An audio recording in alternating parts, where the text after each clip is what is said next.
Le gouvernement du Québec recule sur sa cible de vente de véhicules électriques. On passe donc de 100 à 80 des véhicules neufs qui devront être électriques d'ici 2035. On en discute avec Daniel Breton, président directeur général de Mobilité électrique Canada. Bonjour, M. Breton. Bonjour. Alors, son Québec, ce serait pour donner un répit à l'industrie automobile qui rencontre plusieurs défis. Vous en pensez quoi de cette décision-là? Bien, la réalité, c'est qu'il y a effectivement des constructeurs automobiles pour qui c'est un défi de vendre plus de véhicules électriques parce qu'il y a des constructeurs automobiles qui sont des retardataires ou qui même s'opposent à la transition vers les véhicules électriques. Donc, c'est certain que pour certains, ça va être plus difficile. Et je pourrais même dire qu'il y a des concessionnaires qui souffrent du fait que les constructeurs qui les représentent ont à peu près rien à offrir.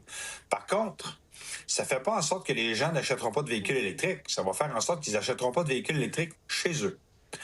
Donc, ils perdent des parts de marché pendant que d'autres constructeurs gagnent des parts de marché. On a tendance à penser que cette décision aurait pu être prise à cause de la guerre tarifaire. Est-ce que c'est le cas? Mais en fait, moi, j'ai entendu cet argument-là dès l'année passée, mais la réalité, c'est que la vaste majorité des véhicules électriques vendus au Canada ne viennent pas des États-Unis.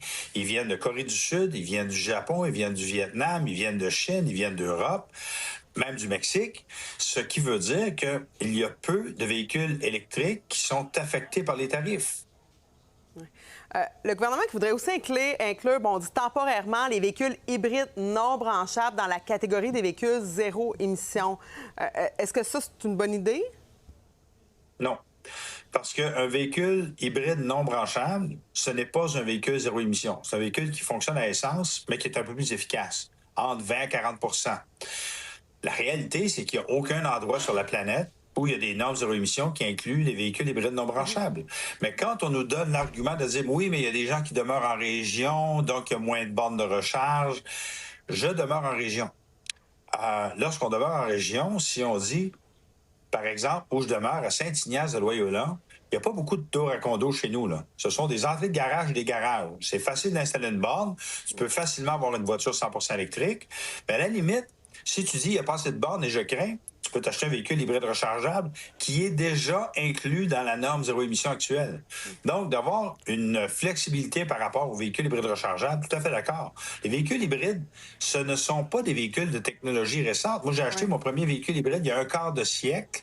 Puis, on a fait des calculs l'année passée. Si on prend un véhicule hybride versus un véhicule électrique équivalent, après 15 % de la vie du véhicule hybride, les émissions de gaz à effet de serre par kilomètre vont être environ 360 fois plus élevées pour un véhicule hybride que pour un véhicule électrique équivalent au Québec. Alors, donc, non, c'est pas une bonne idée. Oui, puis on a l'impression aussi que les gens veulent encore plus faire le virage électrique. On aura certainement la chance de s'en reparler. Merci beaucoup, M. Breton, président, directeur général de Mobilité électrique Canada.